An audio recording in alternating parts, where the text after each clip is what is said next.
Estado Nacional. ¿Qué tal? ¿Cómo están ustedes? Muy buenas noches. Bienvenidos a Estado Nacional, transmisión conjunta de TVN y todas sus plataformas y Radio Duna. Y de inmediato saludamos a nuestros contertulios de la noche, día de primarias. Pato Fernández, muy buenas noches.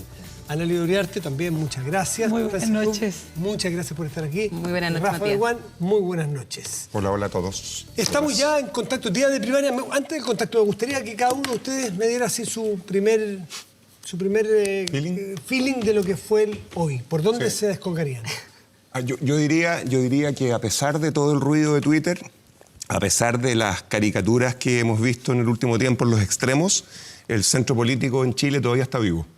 Estoy pensando en Evópoli, que sacó más votos que Renovación Nacional y más votos que todo el Frente Amplio. Estoy pensando en que la ADC y, ¿cómo se llama? Unidad Constituyente, ¿no es cierto? Salió bastante bien en comparación con el Frente Amplio. Ese es mi titular. El centro político todavía está vivo en Chile. El centro está vivo, Rafa Berguán. ¿Constanza? Sí, yo también tengo la misma lectura. Es cosa de ver también como lo que ocurrió con Unidad Constituyente, en particular con los gobernadores regionales, pero también, claro, hay un tema que quedó marcado que tiene que ver con la baja participación, pero la verdad es que yo considero que no fue tan baja la participación teniendo en cuenta el contexto de que es primaria, ¿verdad? Entonces finalmente una votación un poco más, y por eso en ese sentido yo matizaría un poco, es mucho más política y quizás menos ciudadana, y por eso el contraste con respecto al tema del plebiscito fue muy grande en términos de la participación. Pero nosotros también tenemos poca experiencia en primarias, por lo tanto yo creo que eso es un buen ejercicio y quiere entrenando un poco eso y también tratando de motivar a la gente, que es parte un poco del voto voluntario, para que se levante a votar en este tipo de elecciones. Analía, ¿cómo lo viste tú? Diría que efectivamente también coincido con Constanza que estamos en un ejercicio, este es un ejercicio, un aprendizaje para ir invitando a más independientes a sumarse a lo que es la idea de las primarias. Y es que no sean solo los partidos políticos los que pongan nombres, sino que efectivamente la comunidad en general que tiene interés en la cosa pública pueda participar de acuerdo a sus sensibilidades políticas en contribuir a esos nombres que sean aquellos que van a tener una mirada que es más allá de los partidos políticos propiamente tales. Y eso es parte de un aprendizaje, de un proceso al cual le falta todavía bastante. Y un gran desafío para los partidos también de buscar candidatos que sean buenos nombres porque tienen trayectoria, porque tienen historia, porque tienen un carisma para ganar adeptos. En torno a 400.000 personas, un poco más votaron. Hoy día 400, que eso es como un 2,5 más o menos. Sí, exacto, del padrón. Que es menos de lo que esperaban en general al interior de las organizaciones políticas, que esperaban como un 5, digamos. O 700.000. Claro, o sea, es una votación muy orgánica. Yo coincido con lo que dice Rafa y Constanza, en el sentido que, por una parte, muestra, se supone, una presencia de la moderación, pero no sabemos si es ciudadana, porque, aunque yo lo puedo intuir de todas maneras, digamos, pero porque los que van a votar tienen una razón, un compromiso previo para ir a votar. Yo me acordé hoy de la tarde que había en primaria. O sea, no era algo, no es un asunto que estuviera en el ambiente. Sí. No, los nombres de todavía muchísimos de los que vamos a ver acá, yo no los retengo, no sé bien quién era por quién, pero uno vio que por lo menos una mega sorpresa fue, yo creo, una presencia que no se esperaba, fue la Democracia Cristiana. Una falta de presencia que quizás no se esperaba, era el Frente Amplio en algunas partes. Una baja votación sorprendente al interior de algunos bloques, era Revolución Democrática en el Frente Amplio. Sí.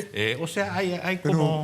Hay un nombre que sí nos suena, un nombre que sí estuvo y que sí nos suena porque ha sido ministro, porque ha sido intendente, porque estuvo en una primaria presidencial y hoy ganó la primaria de su sector de Unidad Constituyente desde la Democracia Cristiana, Claudio Rego, para gobernador por la región metropolitana. Claudio, buenas noches.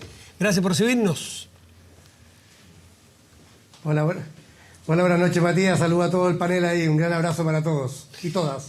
Bueno, Claudio, ¿cuál es el titular que tendrías tú por una jornada como esta? Y si ya te sientes gobernador en un cargo que tú mismo has dicho, todos han señalado que tiene mucha cáscara, pero todavía no mucho contenido. Bueno, no, para nada me siento gobernador. Esto está recién comenzando. Este es un proceso de descentralización que va a tener un hito fundamental el próximo 11 de abril, pero que partió ahora con estas primarias, y yo quiero retomar las palabras de Constanza de que yo creía que iban a votar entre 50 y 100 mil personas, porque haciendo campaña pude comprobar lo difícil que era hacer campaña en pandemia, lo desconocido que era este cargo, y también la nula publicidad que hizo el gobierno. Y así todo, en el caso de Santiago, de la región metropolitana, votaron casi 140 mil personas. Y eso me parece un súper buen número. ¿Ah? Y respecto de los resultados internos, me pareció súper bueno que Unidad Constituyente casi triplicara al Frente Amplio en la región metropolitana. Y además dimos una señal de unidad muy potente con Elia Molina y Álvaro Erazo, a quienes quiero agradecer públicamente su noble campaña y su noble gesto, por supuesto, hoy día de ir a sumarse, en este caso, a nuestro triunfo para hacer una fuerza más potente para abril próximo. Así que yo te diría, yo tengo una buena evaluación, a pesar de que hay cosas que sin duda alguna hay que mejorar, entre ellas explicarle bien a la ciudadanía en qué consiste el cargo gobernador, que creo que tiene bastante más dientes de lo que tú crees, Matías. Mira. Pero por supuesto yo soy de los que les gustaría entregarle mucho más recursos y atribuciones. Está bien. Y la Democracia Cristiana, tu partido, también logra una, no sé si jornada histórica y todo, pero muchos que dan a la Democracia Cristiana en decadencia. Bueno, tiene hoy día un triunfo como este que probablemente le insufla mucha energía. O sea, mira, yo creo que primero la Democracia Cristiana hizo una apuesta con los otros partidos de la Unidad Constituyente, con el PRO, con Ciudadanos, con el Partido Radical, el Partido Socialista y el Partido por la Democracia, de hacer primarias en todo Chile. Muchos hablaron de primaria, muchos dijeron que la participación era importante, pero llegado el momento de los que hubo se marginaron.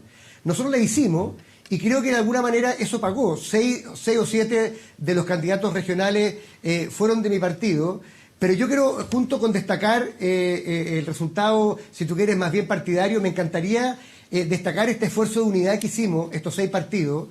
Y además, yo creo que si algo yo escuché en la campaña, Matías, era esta demanda ciudadana por una nueva política.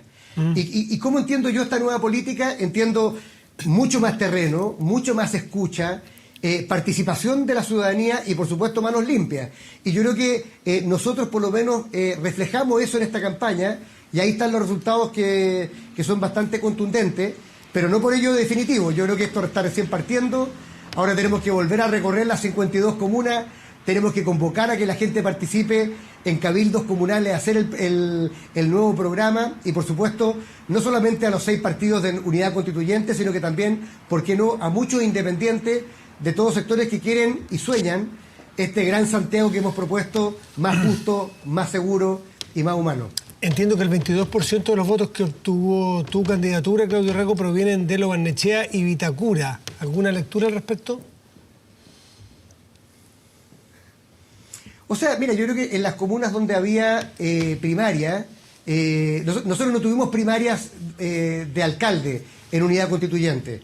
Y en esos lugares, te diría yo, la gente, ante la eventualidad de tener que votar por un gobernador, creo yo que votaron por la persona que más conocen y que tiene más trayectoria. Así que yo recibo esos votos con mucha humildad, y cuando uno postula estos cargos tiene que trabajar por todas y por todos los ciudadanos con igualdad de fuerza y convicción. Ahora, tuvimos tremendos resultados también en Peñalolén, en La Pintana, en Conchalí, en Huechuraba, en Los Espejos. Entonces, la verdad es que creo que está bastante repartido el naipe. Pero yo explico eso porque en esas comunas había solamente una primaria de alcalde y no de gobernador para ciertos sectores. Para la derecha, te refieres. La derecha en Vitacura y Lo Barnechea no tenía candidato a gobernador y se acercaron al que más conocían, o algunos dirán al más de derecha, al más de centro. Nada personal, pero los otros eran PPD y PS. La gente, mira, oye, no.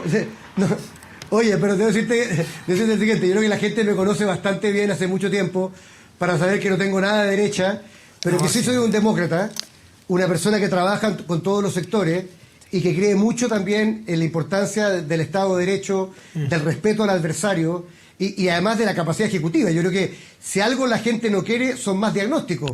La gente quiere que alguien resuelva los problemas, y para alguien como yo, que ha sido alcalde y también ha sido intendente y las obras están a la vista de todos, creo que eso también es un argumento importante al momento de votar por mí. Sin duda. Claudio Rego, muchísimas gracias y felicitaciones por el triunfo de hoy. Muchas gracias, un abrazo a todos y a seguir trabajando para abril.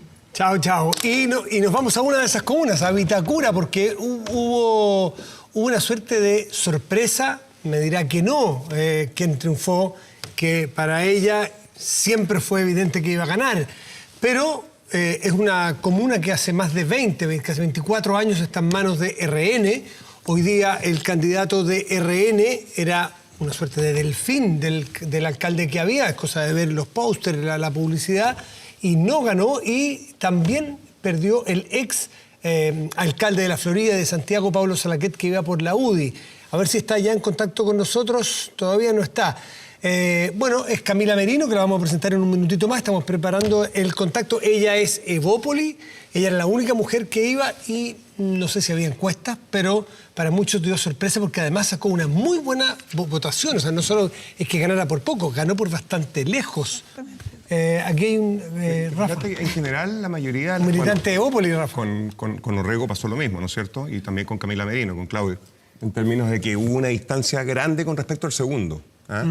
Son candidatos que tienen algo similar, ¿no? Que son gente que estuvo mucho en la calle, por lo menos uno veía que Camila Merino estaba presente. Son gente que no es confrontacional. Iba a decir que son rostros nuevos en la política, pero Claudio tiene alguna experiencia. Nació en la política. Son gente que o tiene poca experiencia o se ven más jóvenes de lo que son. Claudio Orrego está de neonatología, en una incubadora, en un partido político. Es como el Pedro Mesón en la política, claro. Ahora parece que cuando estamos viendo...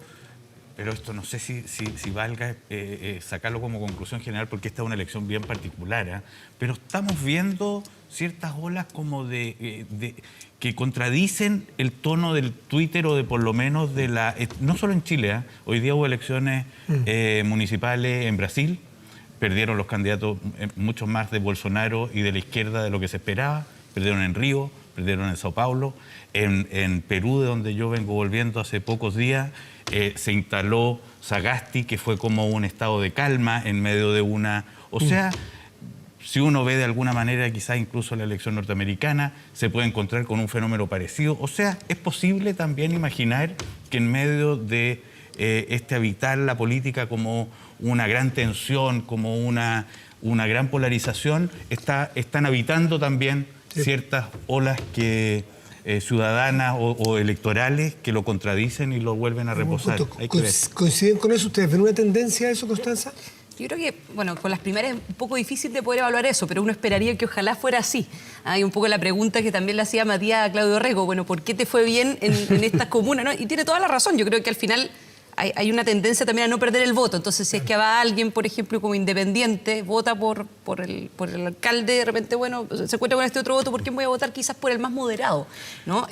Mirándolo, ¿cierto?, en términos de... Pero fíjate que viene una elección, o sea, esto no da para sacar conclusión por ningún motivo. No, por eso digo, como... Medio punto, ni siquiera un punto.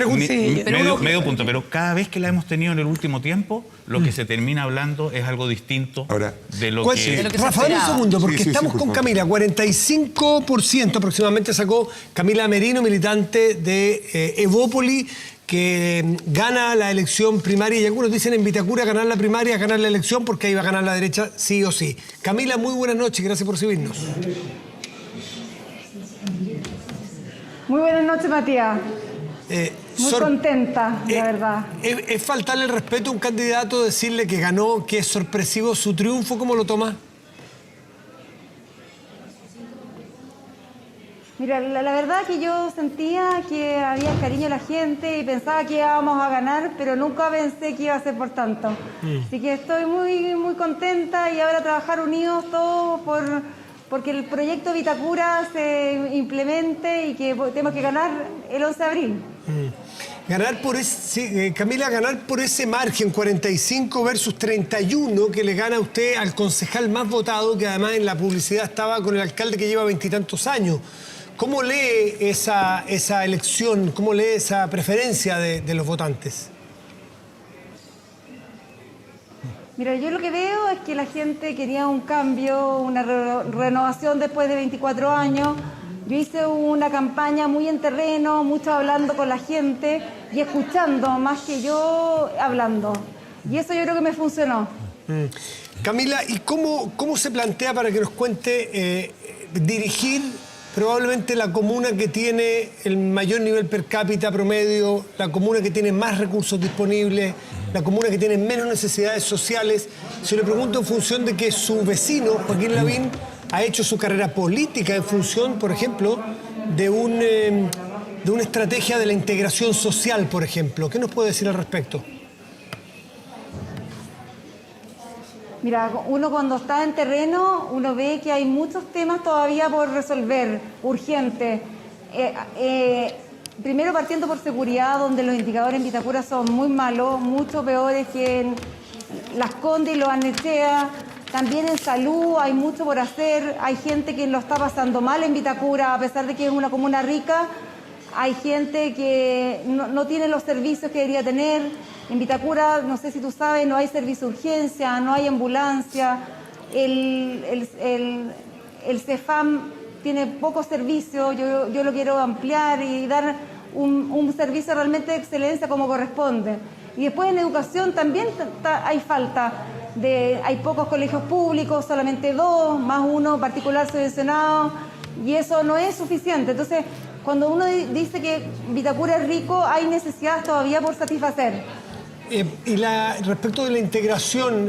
y por otro lado hay... ¿Sí? Camila, ¿me escucha?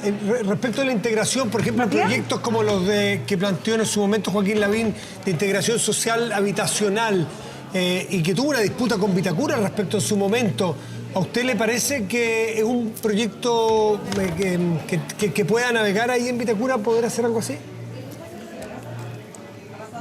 Mira, yo creo que hay necesidades apremiantes hoy día que hay que abordar, como las que te comentaba en seguridad, en educación y en salud. Hay gente que es adulto mayor que no lo está pasando bien y eso es lo que quiero enfocarme en un primer lugar. Perfecto. Camila Merino, le quiero agradecer este contacto aquí. Oye, y ahí una... Sí, por favor. Yo creo que una cosa importante cuando hablamos de salud y también de educación, no es solamente para los habitantes de Vitacura.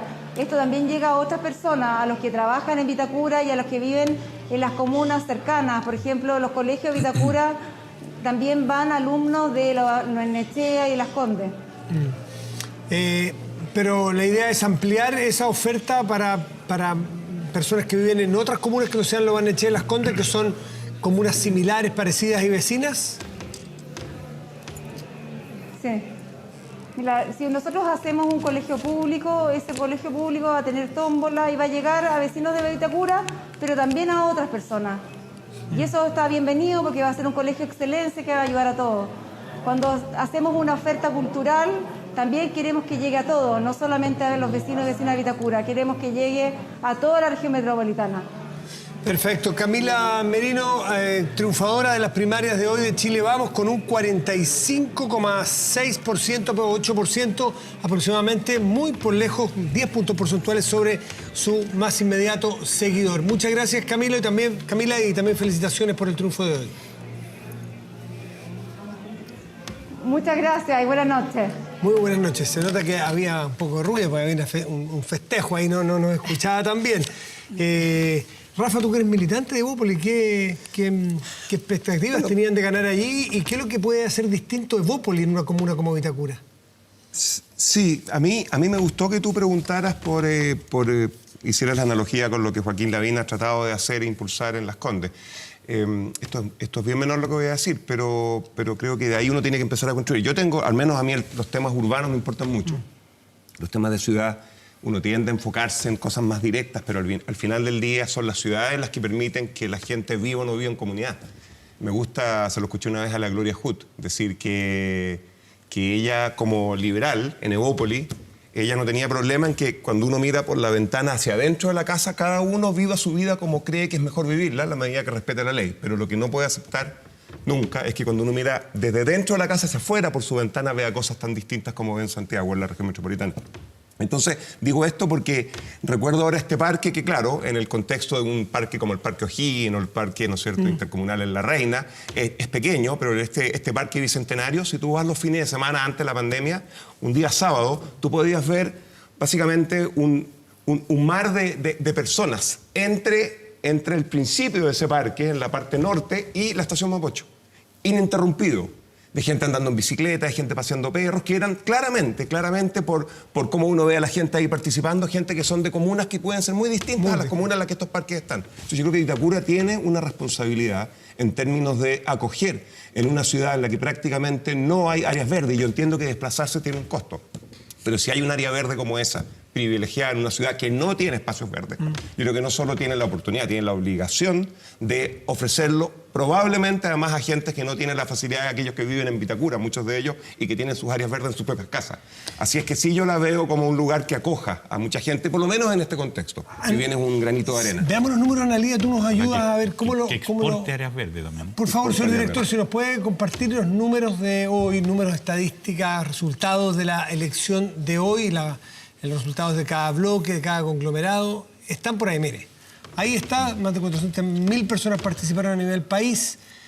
Partido, mira, la Democracia Cristiana. Y tenemos, a ver que nos comenta Analía, que es militante del Partido Socialista, un partido que 22,42%. Sí. ¿Es lo que se esperaba?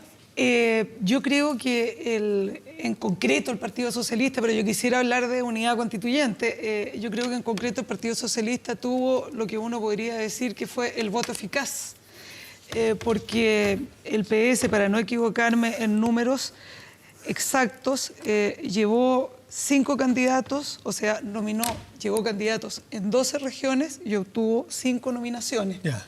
Entonces es un voto bastante eficaz.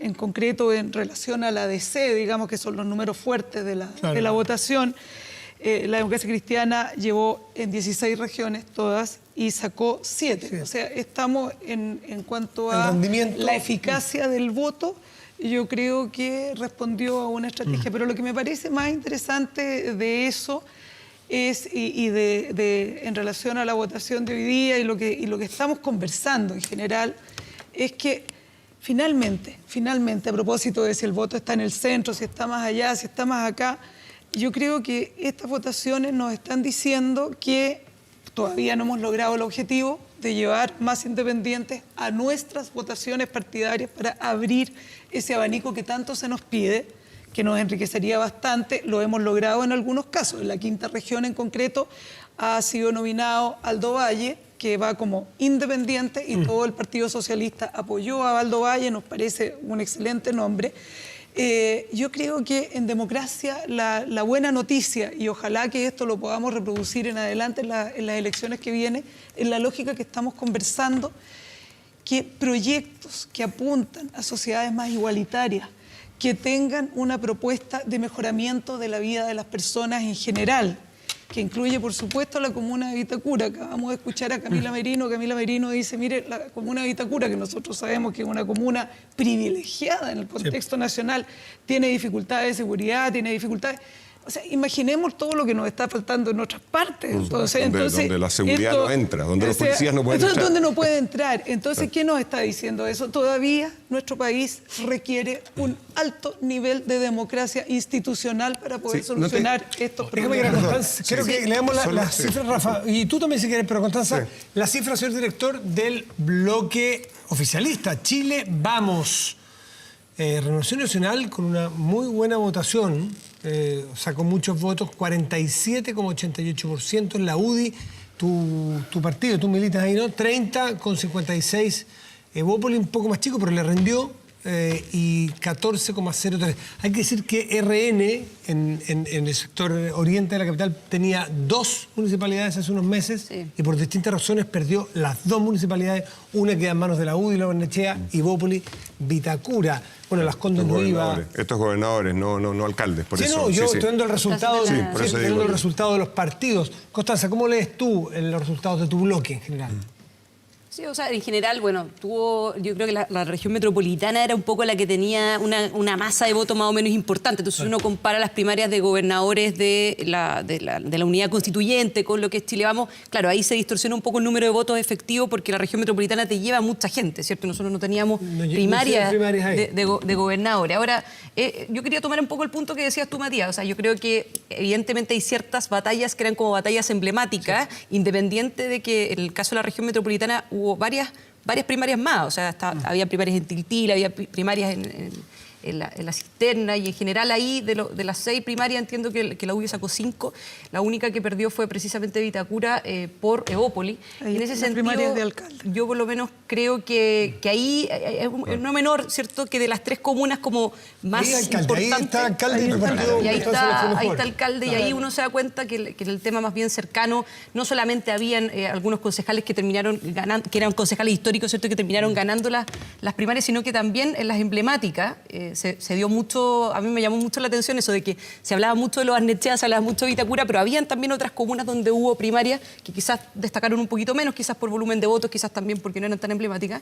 La UDI se quedó con los Barnechea, que era históricamente RN, con además un intendente muy, muy activo, digamos, en términos de promover, ¿cierto?, a Consuelo Alvear, y Evópoli se terminó quedando con Vitacura, que yo creo que tiene mucho que ver con la pega que hizo Pancho Undurraga, ¿no? Y si uno mira, por ejemplo, la diputación o el porcentaje o la cantidad de votos que sacó Pancho Undurraga, claramente fue primera mayoría. Fue primera mayoría, arrasó. Entonces yo creo que eso también terminó ayudando bastante a Camila Merino, y obviamente también la necesidad y la búsqueda de rostros nuevos. Pero yo creo que principalmente ahí, yo creo que Pancho Undurraga de hecho ayudó bastante a Camila Merino y lo ayudó a sacar la cantidad ¿Me puede poner, señor director, nuevamente, y para preguntarle algo al Rafa Bergual, la de Chile Vamos, por favor? Sí, alcalde Chile Vamos.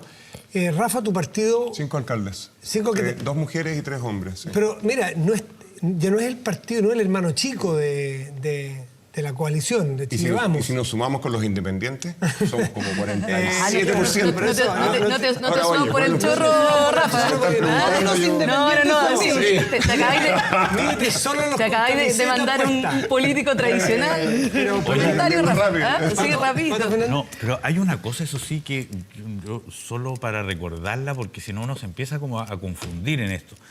Igual estamos hablando de poca gente. Sí, pero de muy poca gente. No, esto porque uno entra en la vorágine de comentar la elección como si estuviéramos en una representando al Chile completo. Sí. Y la verdad es que esto viene a recordar también que los partidos tienen una muy baja representatividad de la comunidad. Y que aquí lo que se movieron fueron los partidos. Y esto demuestra que los partidos mueven hasta ahí. Es verdad que no es para mandarse a guardar la elección, no es como para decir... Es un ejercicio, pero es un ejercicio que hay partidos que tienen 800 votos. Y es un ejercicio que veo Unidad Constituyente alrededor de 250.000, Chile Vamos alrededor de 100.000 con todas las... Sí, yo hacía, por eso hacía el análisis, ¿no? Pero igual sigue siendo poco... En un mundo donde cuando votaron la mitad de los que podían, votaron 7 millones en la elección... 52%. El 52% votaron 7 millones. O sea que esto es solo para recordar, digamos, de qué estamos hablando, y que le debiera recordar a los partidos que especialmente en el proceso constituyente tienen la ocasión, una buena oportunidad de abrirse para vincular a sus listas independientes en las mayores cantidades de cupos posibles, porque de lo contrario van a frustrar a la comunidad. Porque una comunidad no se ve representada con esta cantidad de votos. A la fiesta que invitaron los partidos no fue mucha gente, ¿no? Sí, ha salido, ¿no? O sea, la gente no tiene por qué saber esto, pero estas son primarias, bueno, primero para gobernador, primera vez, ¿no? Pero son primarias en las que no hay franja, no hay financiamiento. Por lo tanto, yo estuve mirando datos, conversé con un par de personas que se dedican a estudiar esto en el mundo en general, y las primarias, más o menos comparables a estas, convocan cualquier cosa entre 5 y 30%. O sea, estamos en la pandemia todavía. Tuvimos el plebiscito hace pocas semanas atrás con 52%, 7 millones.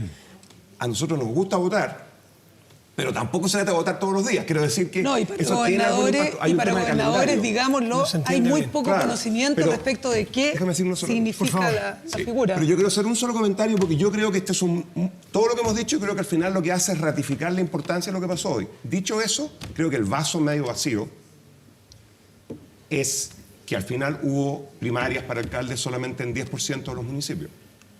O sea, esta cuestión no es baladí. O sea, aquí como que lo dejamos pasar, tú lo tiraste así como de soslayo, Gato, que no, o tú creo que fuiste, Analia. Pero mira que la política es responsable de poner candidatos, que sea. O sea, al final del día no estamos teniendo primarias masivas. Los partidos no están poniendo candidatos en todas partes, que la gente sepa. O sea, solamente 10% de los municipios tuvieron primaria para alcalde. Yo creo que eso...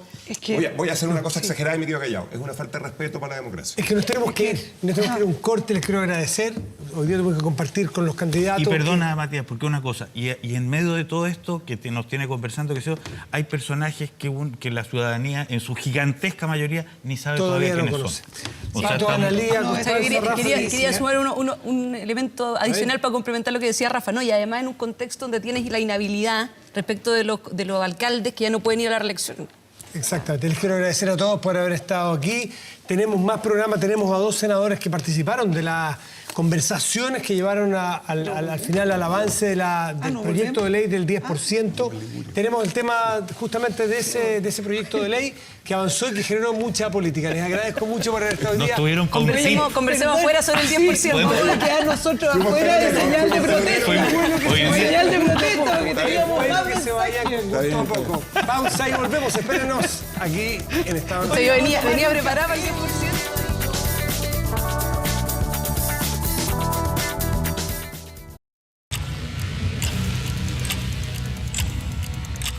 Lo que estaba en juego acá, en definitiva, es cuáles son los bordes, los límites entre los distintos poderes del Estado. No hace más que reflejar la profunda incoherencia de este gobierno. La reforma no se va a votar favorablemente porque se dieron una vuelta a carnero extraordinaria. Unos dicen Moreira se dio una voltereta. Siento que nosotros nos dimos vuelta a la chaqueta. Voy a votar a favor porque es el único camino posible.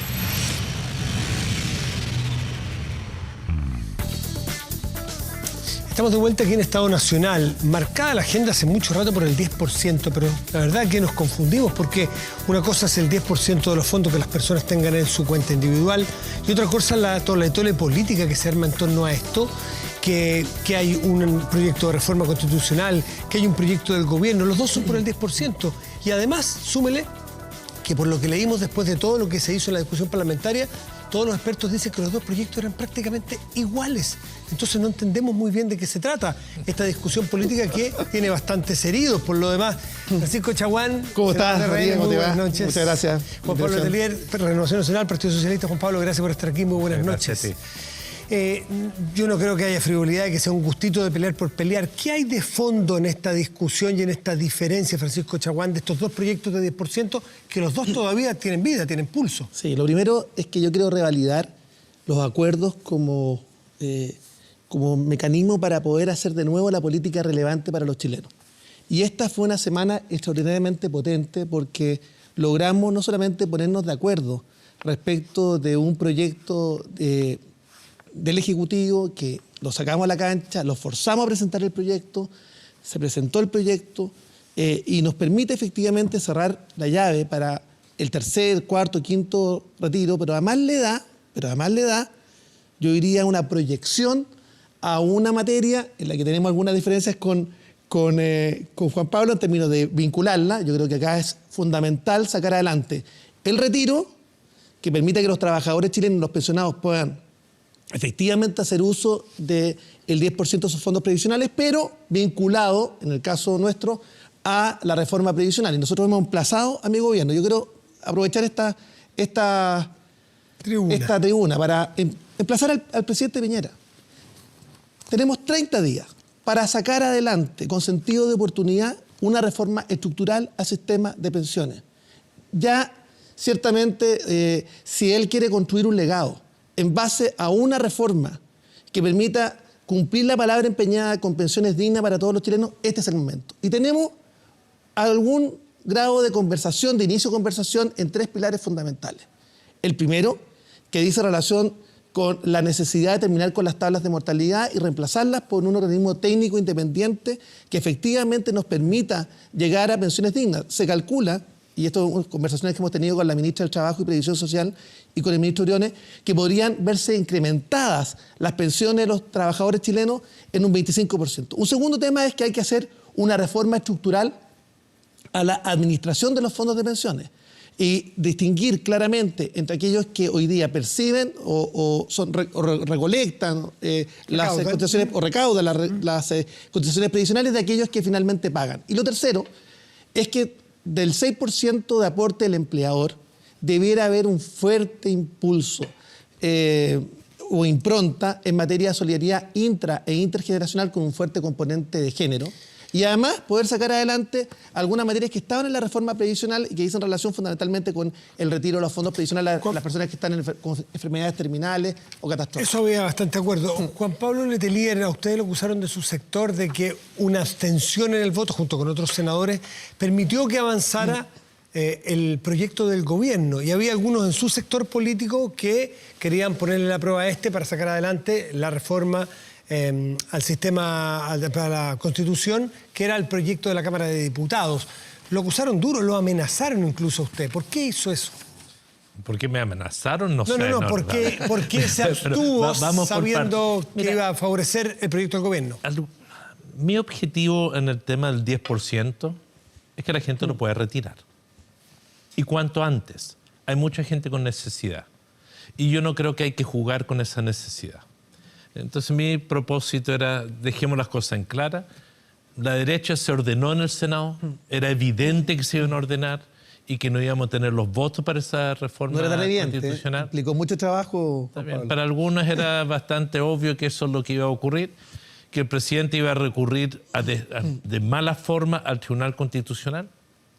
Un error político que tiende a causar molestia, porque el debate no es si es que la Cámara de Diputados puede o no puede hacer reformas constitucionales en cierta materia. A mí me parece que ese es un debate que está abierto y se tendrá que ver en un Tribunal Constitucional, y yo espero que el Tribunal Constitucional falle de acuerdo a la ley y no de acuerdo a su cercanía con el gobierno de turno. Ahí tenemos una discrepancia, pero en la parte práctica yo veía que este proyecto que aprobó la Cámara no íbamos a tener votos en el Senado. Y disculpe la forma de decirlo, pero prefería que lo hiciéramos cortito, porque siento que esto del 10%, el retiro, es algo simple, obvio, etcétera, no es la batalla mayor. Algunos creen que en esta votación estaba en juego si derrotábamos al gobierno nuevamente en términos políticos. Algunos creen que eso es lo fundamental.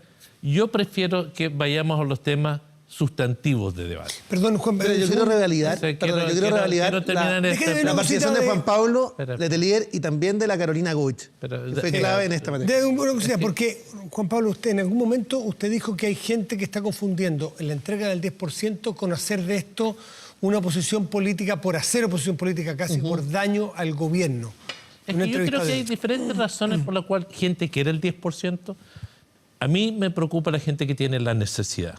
En mi región hay mucha gente que tiene necesidad de recurrir a estos fondos. Eso es lo que a mí me motiva. Hay otras personas que le tienen rabia al gobierno y quieren sacar el 10% porque le tienen desconfianza, porque están enrabiados con la desigualdad en nuestro país. Y con razón. Hay otros que no confían de la AFP. Esa es la sociedad. En el Parlamento yo creo que hay algunos que se apasionan con estos temas y creen que aquí tenemos que confrontar al gobierno. Y al gobierno le vamos a doblar la mano y que eso es lo relevante. Mire, yo personalmente creo que Piñera más bajo no puede caer. Se le acabó el gobierno al presidente Piñera en términos de lo que va a poder hacer. Es pato cojo. Después del plebiscito el 25 de octubre le quedan 18 meses.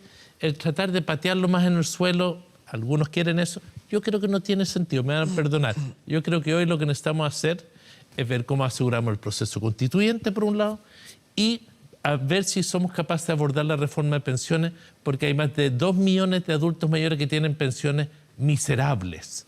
Miserables. Pero yo no hablo de reforma previsional. Yo creo que esta es la gran diferencia. Yo no estoy por lavarle la cara al modelo de la AFP. Yo estoy por un nuevo sistema de pensiones. Sentar las bases de algo distinto, un modelo de pensiones mixta, nuevo, basado en los principios de la seguridad social y la OIT. Algunos están más bien pensando en cómo le salvamos el mercado de capitales con estos dineros. Son dos visiones distintas. Ese es parte del debate que viene, pero creo que es importante comprender, y por eso era imposible vincular el 10% con el tema de pensiones, porque tenemos dos miradas muy distintas. En el caso nuestro en particular, yo creo que tenemos que avanzar en un sistema mixto, con un fuerte aporte del Estado, con el aporte del empleador y también con los aportes de los trabajadores.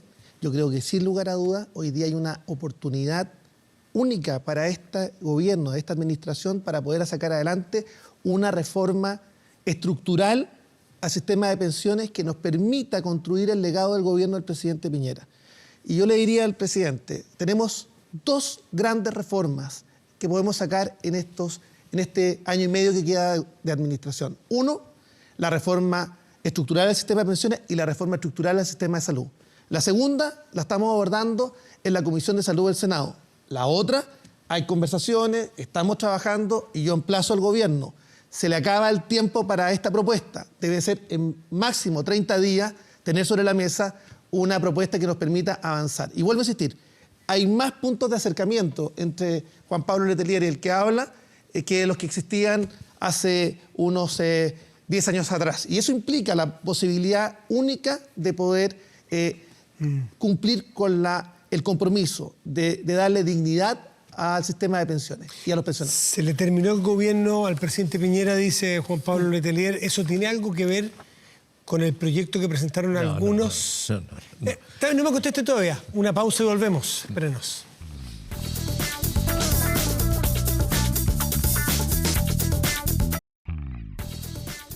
Pequeña burguesía. Estamos de vuelta aquí en Estado Nacional y dejaba planteado al senador Juan Pablo Letelier. Si cuando se refirió a que el gobierno del presidente Piñera terminó, le quedan 18 meses de pato cojo, ¿no es lo mismo que presentar un proyecto para que se adelanten las elecciones para abril, las elecciones para cambiar al presidente Piñera? No, mira, yo tengo un no buen juicio del gobierno del presidente Piñera, por no decir que tengo un pésimo juicio. Creo que ha hecho un pésimo gobierno. Y la verdad hay muchas cosas que no me agradan y que me violentan de cómo dirigió el país y las instituciones. Pero otra cosa es cuestionar su mandato constitucional. Y a mí sí me molesta, y yo no comparto a aquellos que quieren acortar el mandato presidencial. Me molestó la actitud de Alejandro Guillet, porque él fue candidato presidencial con Piñera. El presidente Piñera le ganó a él en la elección. Y yo siento que lo mínimo en las reglas del juego es, si es que tú te crees demócrata, no estés con argumentos falaces a veces o inventados o de conveniencia tratando de acortar mandatos presidenciales. No lo comparto lo más mínimo. Mi reflexión es que creo que el presidente Piñera, por la dinámica política, por el hecho del plebiscito, por el hecho que comenzamos un proceso constituyente de hecho, de facto, va a ser más formal cuando se eligen a los asambleístas. Yo creo que el presidente Piñera tiene muy poco tiempo para gobernar. Yo creo que se le acabó el tiempo. Y en el sentido que va a simplemente administrar estos próximos 18 meses. Y creo que debería pactar o conversar con la oposición de cómo vamos a hacer estos próximos 18 meses para que entre todos, más allá de otras consideraciones, garanticemos el proceso constituyente, que para mí es el eje yo diría, lo más importante en términos políticos de lo que Chile va a vivir. Para mí, el proceso constituyente es lo determinante para nuestro futuro como sociedad, para nuestra estabilidad económica, para nuestra gobernanza política y social.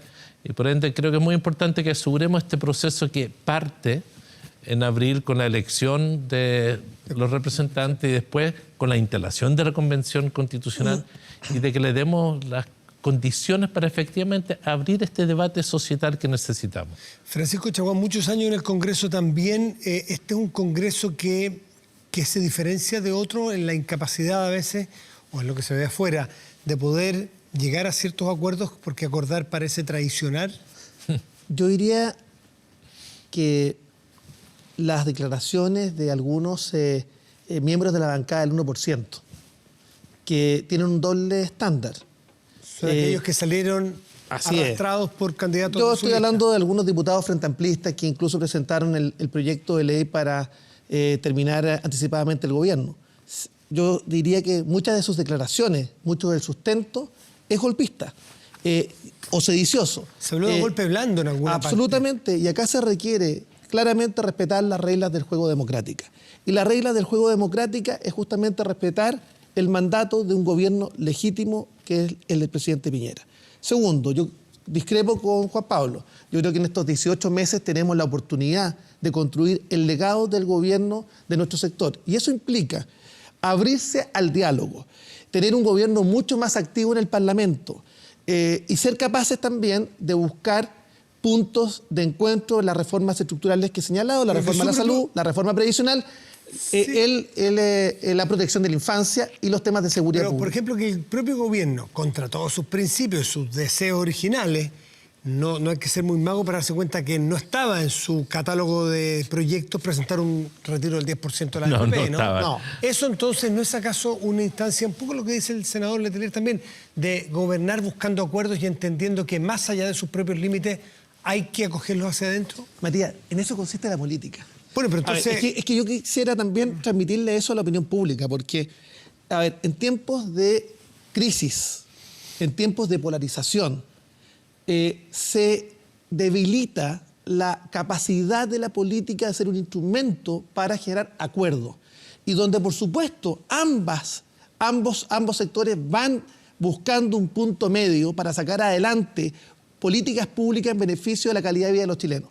Entonces, mi temor es que en estos procesos de crisis que usted ya está viviendo el país, la polarización se está instalando con mucha fuerza y por una parte tenemos una izquierda, esta izquierda representada por la bancada del 1%, la del Frente Amplio, que busca la derrota del gobierno a cualquier costo y de cualquier forma, incluido este proyecto que busca terminar anticipadamente el mandato, y por otra parte, un sector de la derecha que en definitiva se ancla y en definitiva hay incapacidad de ponernos de acuerdo. La política ¿Se ancla en qué ese sector de la derecha? Se ancla en posiciones irreconciliables y se niegan al diálogo. Y por eso yo creo que es importante lo que hoy día ha ocurrido con esta elección primaria, donde se ha revalidado el centro político en la elección de gobernadores regionales con un buen chufo de Renovación Nacional de la Democracia Cristiana dentro de la unidad constituyente, que busca efectivamente en una elección que es más política, la de gobernadores regionales,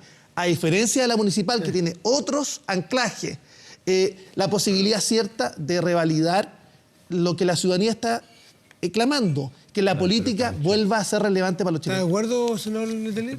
Encuentro un poco disperso la reflexión de Francisco, me va a perdonar.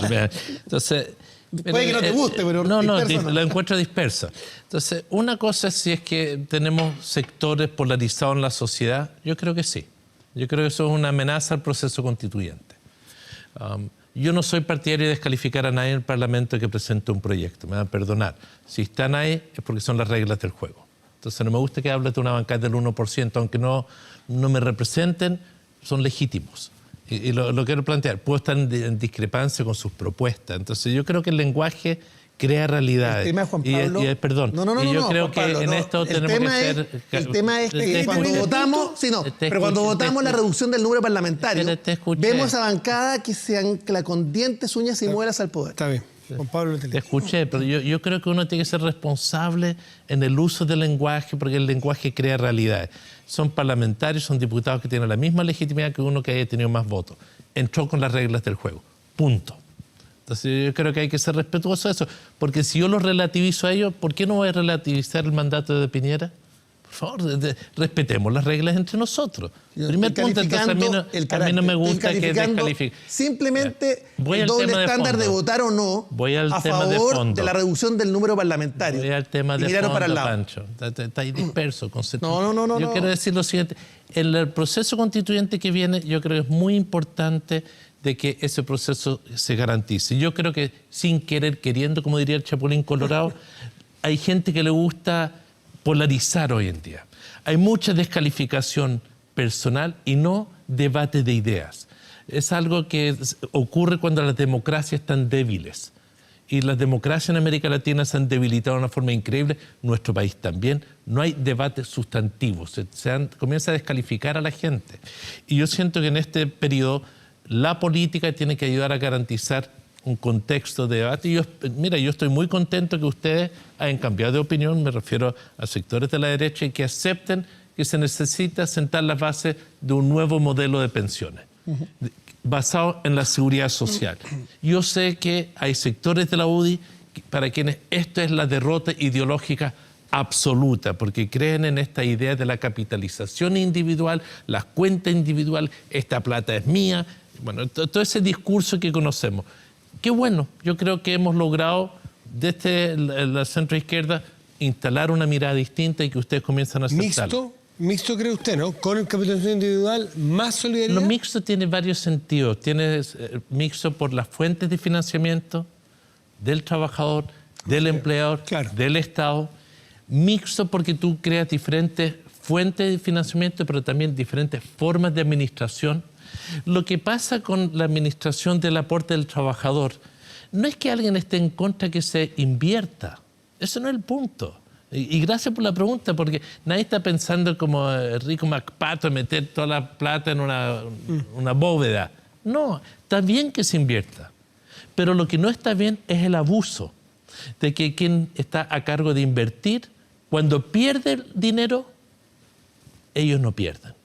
Es decir, la gente no le gusta tampoco que quienes administran, serán como 200.000 millones de dólares, lo pongan a disposición de los grandes grupos económicos de nuestro país y no pensando que lo más relevante es la inversión para las pensiones de la persona. Entonces, mixto en que diferentes fuentes de financiamiento, diferentes objetivos, una la seguridad social para entre generaciones para arreglar las pensiones de ahora, de los que tenemos más a los que tienen menos y hacia las mujeres, pero por otro lado hay que poner fin a las AFP y sus abusos. ¿Terminar las AFP, dice usted? Mire, en su modelo tal como está ahora, absolutamente. Viene luego el gerente general de la Asociación de AFP, va a estar con nosotros a la vuelta del corte para terminar. Francisco Chaguán, por favor.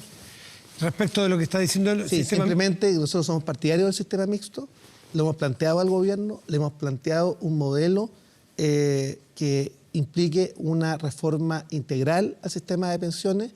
Hemos también señalado que eso también se basa en la protección de los fondos de los trabajadores. Vamos a evitar cualquier manotazo del Estado a esos fondos de los trabajadores, pero ciertamente creemos que acá tiene que haber una contribución tripartita de los empleadores, de los trabajadores y del Estado para establecer un sistema mucho más digno para los pensionados. Francisco Chaguán, Juan Pablo Letelier, a los dos les agradezco mucho haber estado aquí en Estado Nacional. Muchas gracias.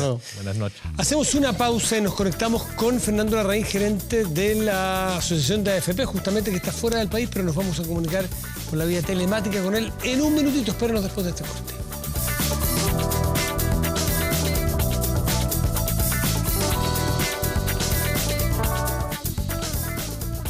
Estamos de vuelta en Estado Nacional y de inmediato presentamos a nuestro invitado, Fernando Larraín, gerente general de la Asociación de AFP. Fernando, muy buenas noches, gracias por recibirnos. ¿Cómo estás? Matías, muy buenas noches. Bueno, son varios los temas en lo que nos alcanza el tiempo. Creo que hay que priorizar por esta discusión del 10% que va por vías paralelos, el proyecto de la Cámara de Diputados, el proyecto de reforma constitucional de la Cámara de Diputados y el proyecto del gobierno. Aparentemente va más adelantado un tiempo y podría llegar el del gobierno. Tiene básicamente el mismo efecto. ¿Cómo has visto tú y cómo han visto las AFPs esta discusión y cómo se preparan para este retiro aparentemente que se va a dar de todas maneras? La verdad, Matías, es que los dos proyectos son bien parecidos al final.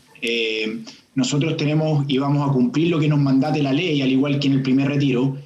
Nos estamos preparando para hacer de este proceso un proceso muy similar al primero, en donde sea eficiente, sea ágil y que sea sobre todo digital, producto de los temas de pandemia, etcétera, poder privilegiar los canales digitales, pero vamos a hacerlo de la misma manera, con el mismo énfasis respecto de cómo se hizo el primer retiro. Y va a haber...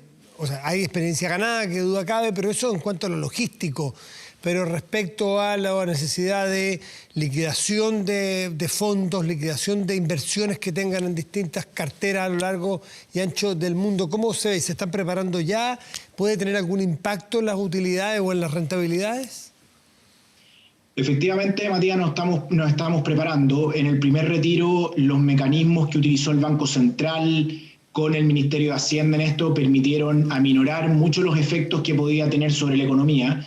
No sabemos exactamente cuánta gente va a querer hacer uso de este segundo retiro, probablemente sea la gran mayoría, al igual que en el primero, y muy rápido, y por lo tanto los administradores de fondos de pensiones, en su rol de hacer crecer y cuidar los fondos previsionales de los trabajadores y trabajadoras, van a hacer estas desinversiones de la mejor manera posible, pero obviamente pueden tener algunos impactos que esperamos sean los menores en este tema. No sabemos todavía la cantidad de tiempo en el cual vamos a tener que pagar y estamos esperando efectivamente cómo salga la ley para poder apurar esos procesos.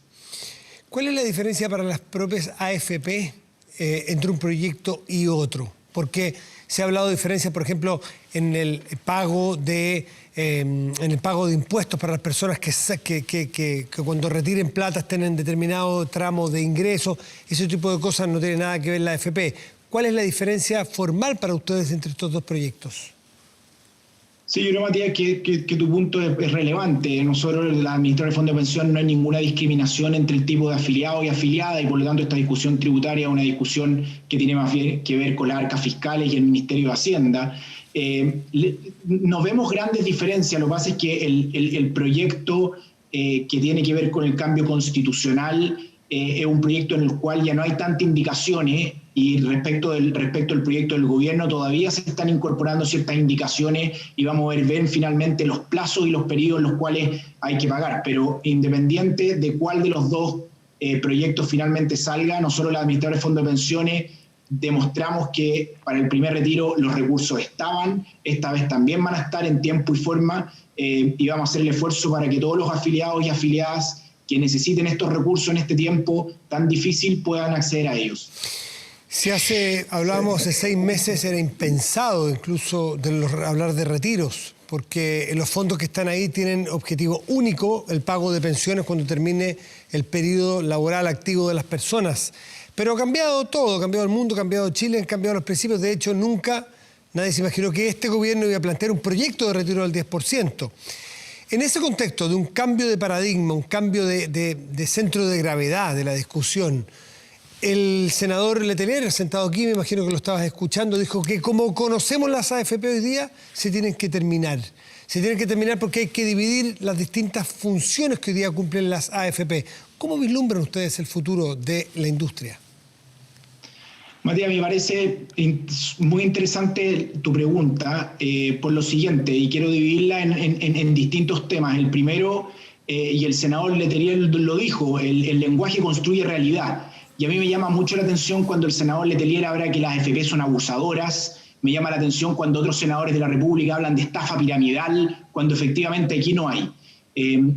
Junto con eso, a mí me llama la atención, y lamentablemente en esto yo estoy pesimista respecto a una reforma previsional, porque al sistema político le gusta muchísimo hablar de pensiones, y lo hemos visto en el último tiempo. Y hablan de pensiones, y hablan de cambio al sistema previsional, y han hablado también efectivamente, y ahora están hablando de temas de AFP, hablan del retiro del 10%, pero la realidad es que en los últimos años no han habido cambio al sistema previsional, y los cambios al sistema de pensiones lo tiene que hacer el Congreso, tiene que hacerlo el sistema político que tenemos en nuestro país. La presidenta Bachelet envió un proyecto, el presidente Piñera envió un proyecto, por lo tanto el Ejecutivo ha enviado proyectos, y pareciera ser que el sistema político prefiere hablar de pensiones, pero no resolver el problema real que tenemos de las pensiones.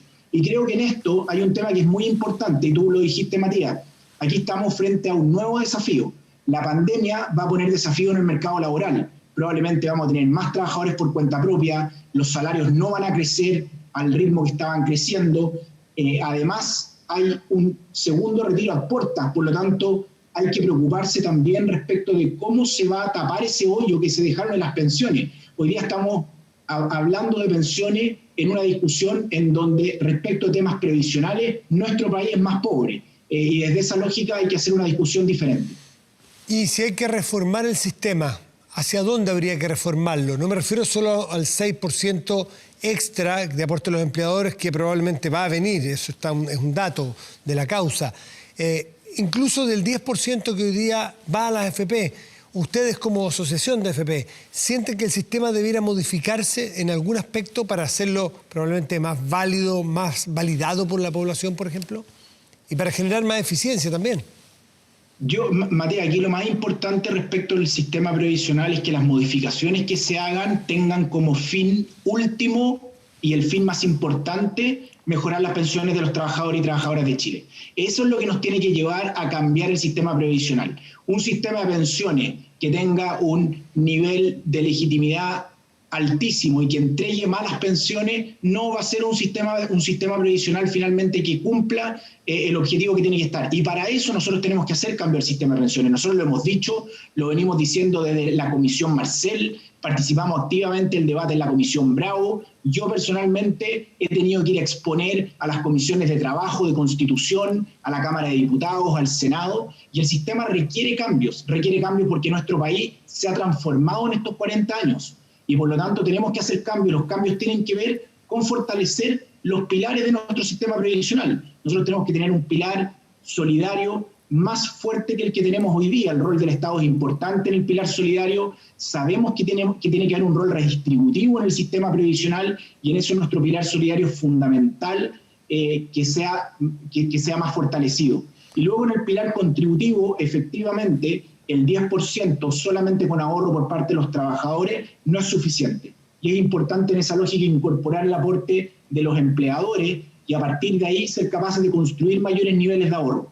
Pero Matías, no sacamos nada con aumentar principalmente el pilar contributivo si finalmente la cantidad de trabajadores por cuenta propia, personas que trabajan en el mundo informal, que no cotizan o con muy bajo sueldo, eso finalmente no es garantía solamente mejores pensiones, pero el sistema de pensiones nuestro requiere de cambio y yo creo que en esto, independiente de los colores políticos, es bastante claro el diagnóstico. Por eso que yo vuelvo a lo que decía al principio. A mí me causa frustración que llevemos tanto tiempo hablando de las pensiones, que el sistema político hable de las pensiones y que finalmente no tome acciones para hacer los cambios que necesitamos, principalmente en temas de ahorro. Tenemos que discutir los temas de la edad de pensión, tenemos que buscar avanzar hacia un sistema que redistribuya de mejor forma. Hay distintas maneras de poder hacer esto y en eso me parece válida las discusiones, no de una lógica ideológica, sino que de una lógica de debate de ideas en esto. Un pilar solidario más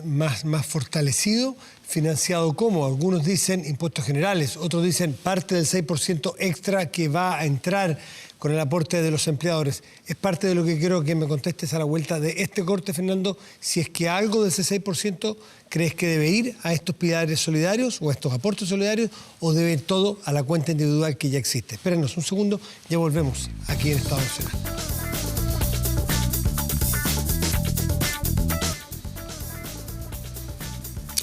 Estamos en Estado Nacional con Fernando Larraín, gerente de la Asociación de AFP. Te preguntaba del 6%, ¿cuánto debe ir a materias de solidaridad o el 6% a capitalización individual? Y esa solidaridad debe venir de impuestos generales. ¿Cuál es la opción que tienen ustedes? Yo, Matías, acá que déjame volver a la pregunta del segundo retiro. Nosotros vamos a tener que un gran porcentaje de la población, van a haber más de 4 millones de personas aproximadamente que van a haber quedado con saldo cero en sus cuentas individuales. Y gente que efectivamente les va a bajar su pensión en promedio en torno a un 20%. Por lo tanto, hay que ser bien claro que cualquier aumento de cotización que haya, que busque esta lógica de solidaridad intra o intergeneracional, va a ir primero a tapar este hoyo del segundo retiro.